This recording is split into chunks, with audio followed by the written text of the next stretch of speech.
Good morning students. आज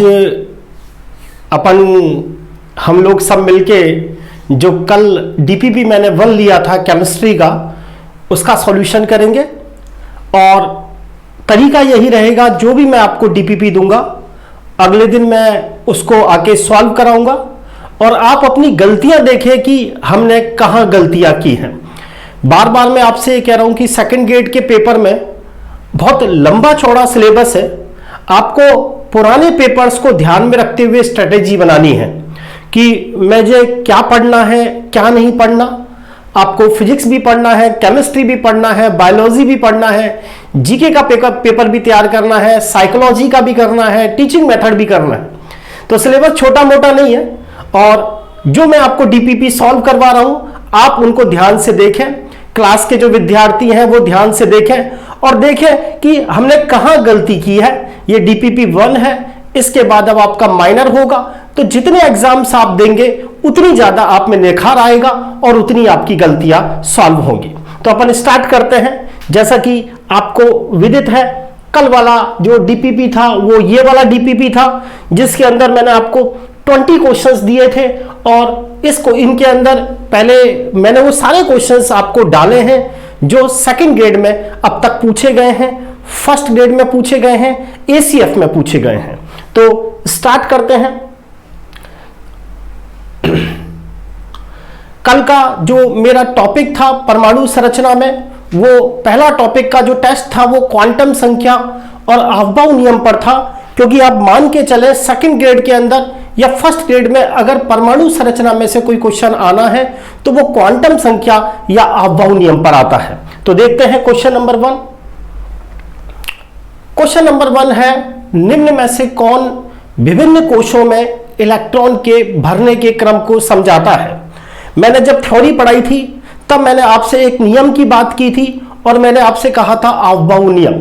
मैंने आपसे कहा था कि अफबाउ एक जर्मन शब्द है जिसका मतलब निर्माण करना या बनाना होता है। और अफबाउ आपको यह बताने की कोशिश करता है कि आखिरकार हम परमाणु में इलेक्ट्रॉन कैसे भरते हैं। याद करें अफबाउ नियम क्या है।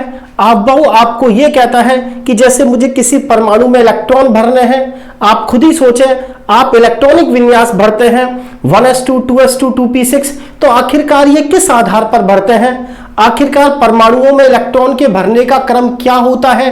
तो मैंने आपको कहा था अफबाउ ये कहता है कि किसी भी परमाणु में जो इलेक्ट्रॉन भरे जाते हैं वो ऊर्जा के बढ़ते क्रम में भरे जाते हैं। इसका मतलब यह है कि पहले इलेक्ट्रॉन 1s2 में इसीलिए भरा गया है क्योंकि उसका एनर्जी लेवल क्या है, सबसे कम है। तो क्वेश्चन नंबर 1 यही था, निम्न में से कौन विभिन्न कोशों में इलेक्ट्रॉन के भरने के क्रम को बताता है, यानी कौन ये बताता है कि आप परमाणु के अंदर इलेक्ट्रॉन कैसे भरोगे। तो आपको पता है इसका आंसर क्या जाएगा, अफबाउ का नियम। वापिस एक बार रिपीट कर देता हूं, अफबाउ एक जर्मन शब्द है जिसका अर्थ निर्माण करना या बनाना होता है। वो आपको यह बताता है कि परमाणु के अंदर जो इलेक्ट्रॉन भरे जाते हैं वो ऊर्जा के बढ़ते क्रम में भरे जाते हैं। पहले उनमें भरना है जिनका एनर्जी लेवल कम है और उसके बाद उनमें भरना है जिसका एनर्जी लेवल ज्यादा है। ये वाला जो क्वेश्चन है ये नीट 2016 के अंदर पूछा गया था और इस तरह के क्वेश्चंस सेकंड ग्रेड में पूछने के पूरे चांसेस होते हैं कि किसी परमाणु के अंदर जो इलेक्ट्रॉन भरे जाएंगे वो कौन से नियम से भरे जाएंगे, अफबाउ के नियम से भरे जाएंगे। नेक्स्ट क्वेश्चन नंबर 2 यह है कि ये एसीएफ में भी इस साल आया था, 2 इलेक्ट्रॉन जो एक ही कक्षक में है, आखिरकार उनमें अंतर किस बात में हो सकता है। ये आपसे कह रहा है कि एक कक्षक है, उसमें आपने 2 इलेक्ट्रॉन भरे, किसी एक ही कक्षक में आपने कितने इलेक्ट्रॉन भरे हैं, 2। तो आखिरकार उनमें अंतर कौन सी क्वांटम संख्या में होगा। तो मैंने आपसे कहा किसके द्वारा किया जा सकता है, 2 इलेक्ट्रॉन जो एक ही कक्षक में है, आखिरकार उनमें अंतर किसके द्वारा किया जा सकता है। याद करें पाउली के नियम पर आधारित है। किसी कक्षक में आप अधिकतम 2 इलेक्ट्रॉन भरोगे और इलेक्ट्रॉन का चक्रण कैसी दिशा में होगा, विपरीत दिशा में होगा। मान लीजिए मैं ये कहूं ये वाला इलेक्ट्रॉन 1s1 है और ये वाला इलेक्ट्रॉन 1s2 है। अब आप इन दोनों में कंपेयर करें दोनों के लिए जो मुख्य क्वांटम संख्या है वो 1 1 है, यहां भी n बराबर 1, यहां भी n बराबर 1। तीसरा ऑप्शन है दिग्गंशी क्वांटम संख्या, इसके लिए भी s उपकोष के लिए l का मान 0, s उपकोष के लिए l का मान 0। दूसरा ऑप्शन है चुंबकीय क्वांटम संख्या, इसके लिए m बराबर 0, इसके लिए भी m बराबर 0। तो इन दोनों में जो अंतर होगा वो किसके अंदर होगा, चक्रण क्वांटम संख्या में होगा। एक के लिए अगर s का मान +½ है तो दूसरे के लिए s का मान क्या होगा, -½ होगा। याद करें पाउली का नियम, किसी कक्षक में अधिकतम हम 2 इलेक्ट्रॉन भरेंगे और इलेक्ट्रॉन का चक्रण कैसी दिशा में होगा, विपरीत दिशा में होगा। वही क्वेश्चन आपसे पूछा है, एक कक्षक है, हमने 2 इलेक्ट्रॉन भरे, तो ऐसी क्या चीज है जिसमें कम से कम 100% उसमें अंतर होगा, तो उनकी चक्रण क्वांटम संख्या के मान में अंतर होगा। एक के लिए s बराबर +½ होगा तो दूसरे के लिए s बराबर -½ होगा। यह क्वेश्चन भी नीट 2016 के अंदर पूछा गया। नेक्स्ट क्वेश्चन, n बराबर 3, तीसरी कक्षा है, l बराबर 1, इसका मतलब यह हो गया ये p उपकोष की बात कर रहा है। क्वेश्चन को ध्यान से देखें, n बराबर 3, l बराबर 1, 3p उपकोष। अब ये कहता है 3p उपकोष के कक्षक में जब भी शब्द आ जाए कक्षक में, जब भी शब्द आ जाए कक्षक में, याद करें याद करें याद करें, इसको अच्छी तरह ध्यान रख लें। जब भी कक्षक की बात आ जाए, पाउली का नियम, पाउली का नियम, पाउली का नियम, किसी कक्षक में अधिकतम इलेक्ट्रॉन कितने भरे जाएंगे, 2। इलेक्ट्रॉन का चक्रण कैसी दिशा में होगा, विपरीत दिशा में होगा। किसका नियम है, पाउली का नियम है। क्वेश्चन ये कह रहा है कि n बराबर 3 है, तीसरी कक्षा है, p उपकोष है, उसका कोई कक्षक है, उसका कक्षक है, इसमें 3 कक्षक हैं, px py pz। लेकिन जब भी कक्षक शब्द आ जाए, किसी कक्षक में अधिकतम कितने इलेक्ट्रॉन भरे जा सकते हैं, तो आंसर हमेशा और हमेशा क्या जाएगा, 2 जाएगा। अच्छे से ध्यान रख लें, कक्षक में 2 इलेक्ट्रॉन भरेंगे और इलेक्ट्रॉन का चक्रण कैसी दिशा में होगा, विपरीत दिशा में होगा। अगला क्वेश्चन, अफबाऊ सिद्धांत के अनुसार, देखें मेरा तरीका हमेशा यही रहेगा, जैसे ही मैंने जो टॉपिक पढ़ाया क्वांटम नंबर, अफबाऊ नियम आपकी क्लास में हो गया है, तो उसके बाद उससे रिलेटेड जो डीपीपी होगा वो मैं आपको दूंगा। आपके पास टेलीग्राम ग्रुप पर आपके डीपीपी आएगा, आप उसको पहले सॉल्व करें और उसके बाद आपको लगता है कि सर इसमें मुझे प्रॉब्लम आ रही है, तो आप सीधी सी बात है शाम को उसी दिन YouTube पर देखें और आप क्वेश्चंस को देखें कि आखिरकार हमने गलती क्या की है। क्योंकि आप थोड़े दिन बाद जब आप बार बार क्वेश्चंस को निकालेंगे तो आपको अपने आप सारे क्वेश्चंस आने लगेंगे। ऐसा क्वेश्चन ध्यान रखें, अच्छे से स्टार लगा लें, अच्छे से ध्यान रख लें। इस तरह का जो क्वेश्चंस है, इस तरह के जो क्वेश्चंस है, ये आरपीएससी की चॉइस है, सेकंड ग्रेड फर्स्ट ग्रेड के लिए पसंदीदा क्वेश्चन है। अफबाऊ नियम में 3 नियम है, पाउली का नियम है, हुंड का नियम है, तीसरा है n+l नियम। तो आपसे n+l नियम पर इसने क्वेश्चन पूछा। क्वेश्चन यह है, अफबाऊ सिद्धांत के अनुसार 3d 4s और 4p कक्षक दे रखे हैं, उनको ऊर्जा के सही क्रम में निकालें। तो ध्यान रखें, जब भी हमें यह देखना हो किस कक्षक की ऊर्जा ज्यादा है, किस कक्षक की ऊर्जा कम है, तो कौन सा नियम लगाएंगे, n+l नियम लगाएंगे।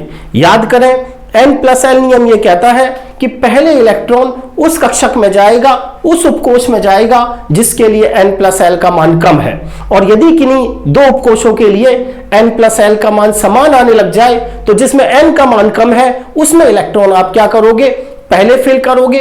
अफबाऊ सिद्धांत का n+l नियम पर आधारित क्वेश्चन है। आपसे पूछा गया 3d है, दूसरा है 4s है, तीसरा है 4p। सबसे पहले ऐसे क्वेश्चन में पूछा गया है ऊर्जा का क्रम निकालना है। जब भी ऐसा क्वेश्चन आ जाए 3d 4s 4p या कोई से भी कक्षक दे रखे हो और आपसे पूछे कि साहब आप इनकी ऊर्जा का क्रम निकालें, तो ध्यान रखें कौन सा नियम आप लगाएंगे, n+l नियम। यहां n का मान आपको दिख रहा है, कितना है, 3। d उपकोष याद करें, s उपकोष के लिए l का मान 0, p उपकोष के लिए l का मान 1, d उपकोष के लिए l का मान 2, 3 और 2, इसके लिए n+l का मान कितना हुआ, 5। s इसके लिए n का मान कितना, 4। s उपकोष के लिए l का मान कितना, 0, इसके लिए n+l का मान कितना, 4। इसके अंदर देखें n का मान कितना, 4। p उपकोष के लिए l का मान कितना, 1। टोटल कितना हुआ, 5। तो इसके लिए n प्लस एल का मान 5, इसके लिए n प्लस एल का मान 5, इसके लिए n प्लस एल का मान कितना 4, जिसके लिए n प्लस एल का मान 4, जिसके लिए n प्लस एल का मान कम उसकी एनर्जी कम। तो सबसे कम एनर्जी क्लियर है 4s की होनी है। या तो आंसर ये होगा या आंसर ये होगा, ये दो तो गलत हो गए। अब देखें हमारे पास दो ऑप्शन है, एक तो 4p है और एक 3d है। दोनों के लिए n प्लस एल का मान बराबर आ रहा है। तो मैंने आपको क्लास में कहा था ऐसी स्थिति में n को पकड़ेंगे, n का मान कम होगा तो उसकी एनर्जी कम होगी। इसका मतलब 4s की एनर्जी सबसे कम, 4s से ज्यादा एनर्जी किसकी होगी 3d की होगी, 3d से ज्यादा एनर्जी किसकी होगी 4p की होगी। और ऐसा ऑप्शन थर्ड है, इसीलिए इसका आंसर क्या गया थर्ड गया। 4s से ज्यादा एनर्जी 3d और 3d से ज्यादा एनर्जी किसकी 4p। अभी मैं आपको सेकंड ग्रेड के लास्ट में 10 क्वेश्चन दूंगा, आप देखोगे इसी तरह के क्वेश्चन वो आपसे पूछता है। अगला क्वेश्चन वेरी वेरी इंपॉर्टेंट, इसको अच्छे से याद कर लें, अपने दिमाग में रख लें, बम्पर है। ऐसा क्वेश्चन आरपीएससी की पसंद है, बार बार इस तरह के क्वेश्चंस रिपीट करता है। किसी कक्षा में कक्षकों की संख्या, किसी कोश में कक्षकों की संख्या। क्वेश्चन यह है n बराबर 4, ये आपसे कह रहा है चौथी कक्षा है, चौथी कक्षा है। तो आपको यह बताना है कि उसमें कक्षकों की संख्या कितनी है, कक्षकों की संख्या कितनी है। याद करें nवीं कक्षा में मैंने आपको तीन चीजें बताई थी। किसी कक्षा में उपकोषों की संख्या n के बराबर, किसी कक्षा में कक्षकों की संख्या n स्क्वायर के बराबर, और किसी कक्षा में अधिकतम इलेक्ट्रॉन की संख्या किसके बराबर होती है 2n स्क्वायर के बराबर। ध्यान रखें, तीन फॉर्मूलों को अच्छे से ध्यान रख लें, n स्क्वायर 2n स्क्वायर, तीन फॉर्मूले अच्छे से याद रख लें। इस वाले फॉर्मूले को तो अच्छे से याद रखें, ये पसंद है आरपीएससी की, हर बार आपसे पूछ रहा है n बराबर 4 कक्षक की संख्या। अगर किसी कोश में कक्षकों की संख्या कितनी होगी, आखिरकार चौथी कक्षा के अंदर कितने कक्षक हैं, तो फॉर्मूला लगेगा n स्क्वायर। तो 4 का स्क्वायर करोगे तो कितना आएगा 16। इसीलिए पांचवें का आंसर क्या गया फर्स्ट। यदि n बराबर 4 है तो कक्षकों की संख्या 16 होगी। याद करें किसी कोश में उपकोषों की संख्या n, जैसे n बराबर 4 है, मुझसे पूछे इसमें उपकोष कितने होंगे 4, कक्षक कितने होंगे 16, अधिकतम इलेक्ट्रॉन की संख्या कितनी होगी 32। तीनों फॉर्मूले ध्यान रखें, n square 2n square. 2n square तब लगाते हैं अगर वो यही क्वेश्चन पूछता, बताओ चौथी कक्षा में अधिकतम इलेक्ट्रॉन की संख्या कितनी, तो 2n स्क्वायर। चौथी कक्षा में कक्षकों की संख्या कितनी, n स्क्वायर। नेक्स्ट क्वेश्चन, निम्न में से कौन से क्वांटम संख्याओं का समूह मान्य नहीं है। देखिए इसमें थोड़ा सा यहां अपन चेंज कर लेते हैं, ये n है, ये n है। निम्न में से कौन सा क्वांटम समूह मान्य नहीं है, अच्छे से याद करें, कई बार बात कर चुका, नाना लाला से बड़ा होगा, कभी भी n और l बराबर नहीं होंगे, हमेशा मुख्य क्वांटम संख्या का मान दिग्गंशी क्वांटम संख्या से बड़ा होगा। देखें पहला ऑप्शन n बराबर 1 l बराबर 2 संभव नहीं। क्यों संभव नहीं, क्यों नहीं, क्योंकि n से बड़ा l। ध्यान रखें मुख्य क्वांटम संख्या का मान हमेशा दिग्गंशी क्वांटम संख्या से बड़ा होगा। कभी भी n और l आपस में क्या नहीं हो सकते, बराबर नहीं हो सकते, इसीलिए ये वाला समूह क्या नहीं होगा, मान्य नहीं होगा। तीसरा ऑप्शन मान्य है, n का मान l से बड़ा है। दूसरा ऑप्शन मान्य है, n का मान l से बड़ा है। चौथा ऑप्शन मान्य है, n का मान l से बड़ा है। याद रखें कभी भी n और l आपस में क्या नहीं होंगे, बराबर नहीं होंगे। नाना लाला कभी बराबर नहीं होते, नाना हमेशा लाला से बड़ा होगा, n का मान हमेशा l से क्या होगा, बड़ा होगा। अगला क्वेश्चन, n प्लस l बराबर अगर 6 है तो बताएं कौन कौन से उपकोष संभव है। इंपॉर्टेंट क्वेश्चन है, इस तरह का क्वेश्चन सेकंड ग्रेड में आया हुआ है। अभी अपन ऐसे क्वेश्चंस को रिपीट करेंगे। अभी एक बार मैं आपको एक फॉर्मेट बताया है 10 क्वेश्चन का, और ये जो मैंने फॉर्मेट बनाया है पुराने क्वेश्चंस के आधार पर बनाया है। तो आप एक बार तो इन क्वेश्चंस को करें, और फिर जो सेकंड ग्रेड और फर्स्ट ग्रेड एसीएफ में पुराने क्वेश्चंस आए वो आप फटाफट करते चलेंगे। अगर n प्लस l बराबर 6 है तो आपको बताना है उपकोषों की कौन सी संख्या होगी। तो ऐसे क्वेश्चन को कैसे सॉल्व करते हैं, हमसे कहा n प्लस l बराबर 6 है, आप प्रोबेबिलिटी निकालें। पहली पॉसिबिलिटी, अगर n का मान 6 रख लूं, l का मान 0 रख लूं तो भी 6 आएगा। n का मान 5 रख लूं, l का मान 1 रख लूं तो भी 6 आएगा। n का मान 4 रख लूं, l का मान 2 रख लूं तो भी 6 आएगा।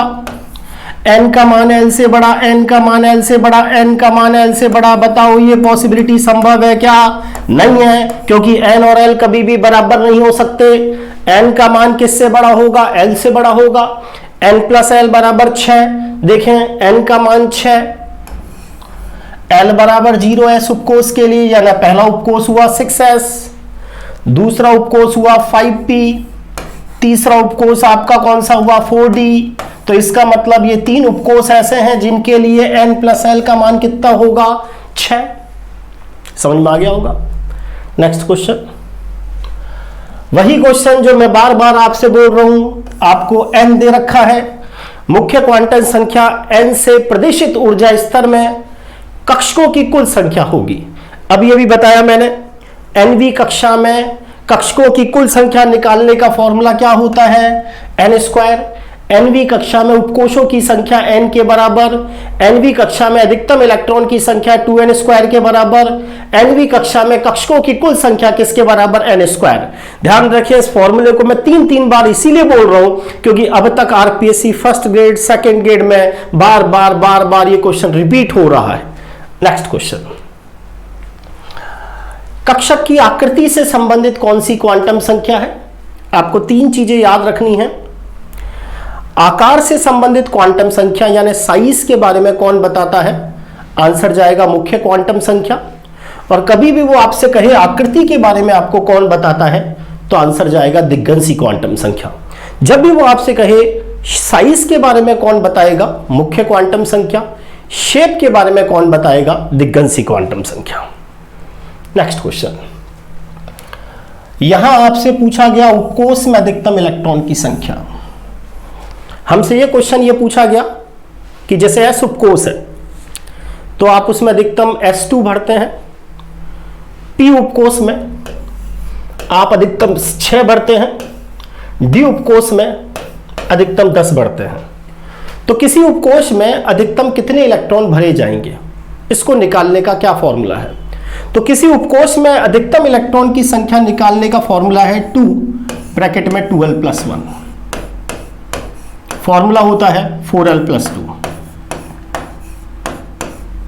जैसे मान लीजिए S उपकोष है, तो आप सबको पता है S उपकोष के लिए l का मान 0 है। 4 × 0 + 2, इसका मतलब कितने इलेक्ट्रॉन हो गए? 2 इलेक्ट्रॉन। इसीलिए S उपकोष में आप अधिकतम 2 इलेक्ट्रॉन भरते हो। याद रखें, किसी उपकोष में S में, यहां ये फॉर्मूला ये कह रहा है S2 कैसे भरा, P6 कैसे भरा भाई, D10 कैसे भरा। किसी उपकोष में आप अधिकतम इलेक्ट्रॉन कैसे भरोगे? कोई फॉर्मूला है? तो इसका फॉर्मूला होता है 2 ब्रैकेट में 2l + 1। और आंसर क्या? 4l + 2। इसीलिए इसका आंसर फर्स्ट गया।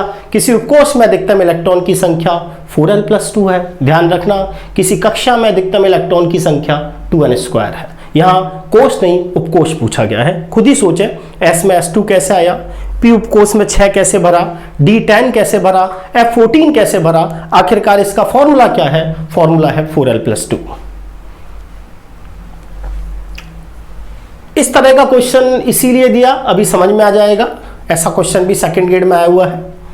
रूबिडियम फर्स्ट ग्रुप का तत्व है जिसका परमाणु क्रमांक 37 है और उसका जो भायतम कोश है, संयोजी कोश का मतलब जो भायतम कोश है, उसमें आपको चारों क्वांटम संख्या का मान बताना है।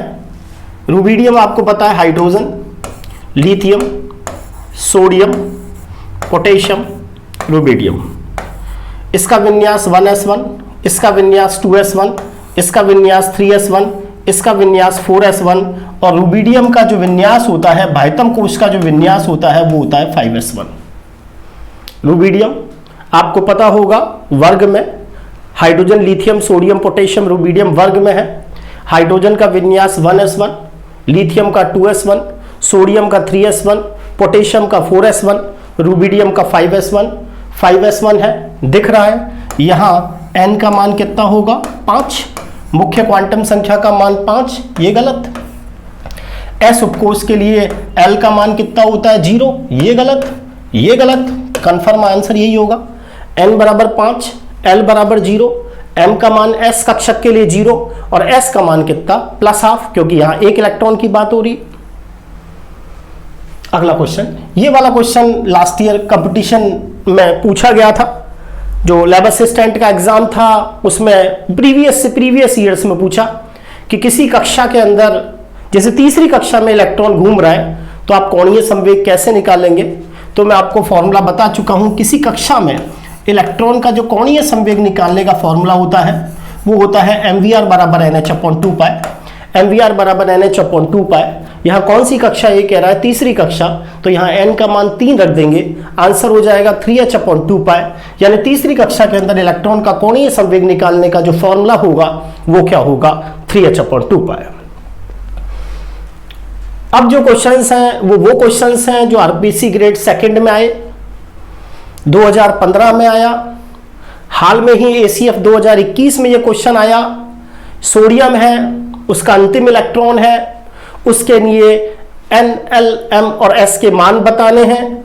आपको पता है सोडियम का परमाणु क्रमांक 11 है, इलेक्ट्रॉनिक विन्यास 1s2, उसके बाद 2s2, उसके बाद 2p6, लास्ट में क्या आएगा 3s1। ठीक है, देखते ही पता चल रहा है सोडियम का अंतिम इलेक्ट्रॉन 3s1।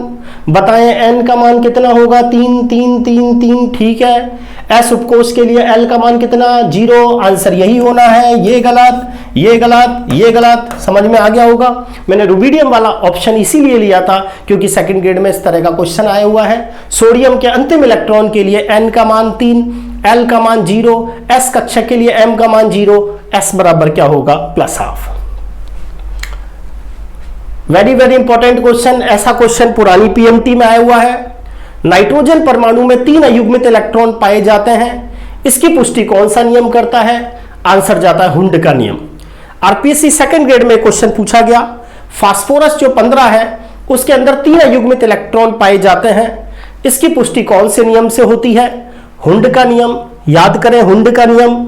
अगर कोई उपकोष है उसके अंदर कई कक्षक हैं तो सबसे पहले सभी में एक एक समान चक्रण वाला इलेक्ट्रॉन भरा ही आएगा और उसके बाद इलेक्ट्रॉन का क्या चालू होगा, युग्मन चालू होगा। यह नियम किसका नियम है, हुंड का नियम। आप देख भी लो, फास्फोरस 15, विन्यास 1s2, 2s2, 2p6, 3s2, 3p3, 1s पूरा भरा, 2s पूरा भरा, 2p6 पूरा भरा, 3s पूरा भरा, 3p p उपकोष के अंदर 3 कक्षक हैं, px, py, pz। हुंड के नियम के अनुसार पहले तीनों कक्षकों में एक एक इलेक्ट्रॉन भरा ही जाएगा जिनका चक्रण समान होगा और उसके बाद इलेक्ट्रॉन का युग्मन चालू होगा। ऐसा करने से फायदा ये होता है, अगर मान लीजिए 2 इलेक्ट्रॉन इसमें भर जाते, इलेक्ट्रॉन रिपल्सन होता। इसीलिए हुंड कहता है पहले सब में एक एक भरो। दूसरा फायदा, एक्सचेंज एनर्जी ज्यादा हो जाती है। यही कारण है फास्फोरस के अंदर 3 अयुग्मित इलेक्ट्रॉन पाए जाते हैं। इस नियम की जो पुष्टि करता है वो कौन सा नियम करता है, हुंड का नियम।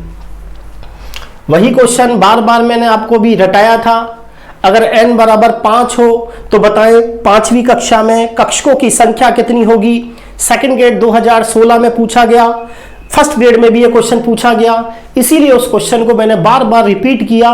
nवीं कक्षा अगर आपको दे रखी हो और कक्षकों की संख्या पूछे, वो पूछ रहा है जो 5वीं कक्षा है आखिरकार उसमें कक्षक कितने होंगे।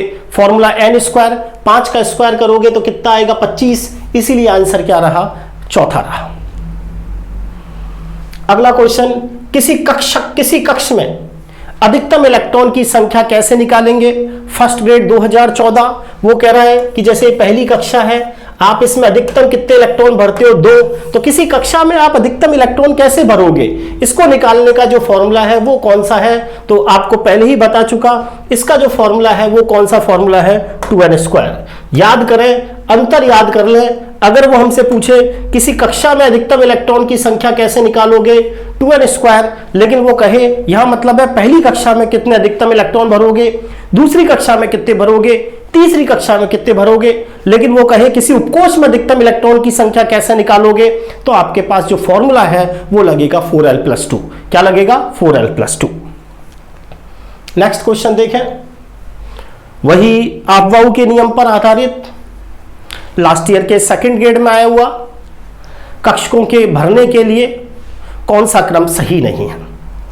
n+l नियम लगाएंगे, जिसके लिए n+l कम होगा पहले इलेक्ट्रॉन उसमें भर देंगे और उसके बाद उसमें भरेंगे जिसके लिए n+l का मान ज़्यादा है।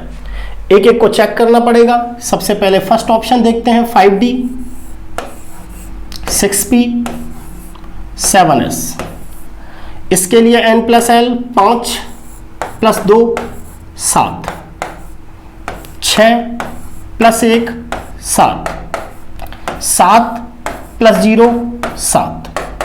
याद करें, अगर n+l का मान किन्हीं उपकोशों के लिए समान आ जाए तो पहले इलेक्ट्रॉन उसमें भरेंगे जिसके लिए n का मान कम है, यानी इलेक्ट्रॉन पहले 5d में, फिर 6p में, फिर 7s में भरा जाएगा। बिल्कुल सही है। दूसरा चेक करते हैं 5s, 4d, 5p। इसके लिए n+l का मान 5 + 0 5। इसके लिए n+l का मान 4 + 2 6। इसके लिए n+l का मान 5 + 1 6। सीधी बात है, पहले इलेक्ट्रॉन 5s में भरा जाएगा क्योंकि इसके लिए n+l का मान 5 है। इन दोनों के लिए n+l का मान बराबर आ गया तो फिर इलेक्ट्रॉन उसमें भरा जाएगा जिसके लिए n का मान कम है, यानी 5s के बाद 4d 5p, ये भी सही है। तीसरा चेक कर लेते हैं 6s। इसके लिए n+l का मान 6, 4f। इसके लिए n+l का मान 7, 5d, n+l का मान 7। दिख रहा होगा, सबसे पहले इलेक्ट्रॉन 6s में जाएगा, n+l का मान कम है। फिर ये भी ठीक है, 4f और 5d n+l का मान बराबर, तो इलेक्ट्रॉन किस में जाएगा, 4f में, फिर 5d में, क्योंकि पहले इलेक्ट्रॉन उसमें जाएगा जिसके लिए n का मान कम है अगर n+l समान है तो। इसका मतलब आंसर चौथा चेक करते हैं, 6s यानी 6 + 0 6, 5p 5 + 1 = 6, 4f 4 + 3 = 7। समझ में आ गया होगा। इन दोनों के लिए n+l 6 6 है तो n को पकड़ना चाहिए। तो ऐसी स्थिति में पहले इलेक्ट्रॉन 5p में, देन 6s में और देन 4f में आना चाहिए, इसीलिए इसका आंसर चौथा गया। सेकंड ग्रेड लास्ट ईयर 2018 में क्वेश्चन आया था एटॉमिक स्ट्रक्चर से। वही क्वेश्चन बार बार ACF 2021 में भी हाल में ही आया। अगर n = 3 है तो कक्षकों की संख्या कितनी होगी? मैंने कहा nवीं कक्षा में कक्षकों की संख्या n², 3 का स्क्वायर करोगे आंसर क्या आएगा, 9। नेक्स्ट क्वेश्चन, l = 5 आपको कक्षक बताना है। यहां आपको 5वां ये कह रहा है कि l = 5 है तो कक्षक की कुल संख्या क्या होगी? तो याद करें, किसी उपकोष में कक्षकों की कुल संख्या निकालने का जो फॉर्मूला होता है वो 12 + 1 होता है।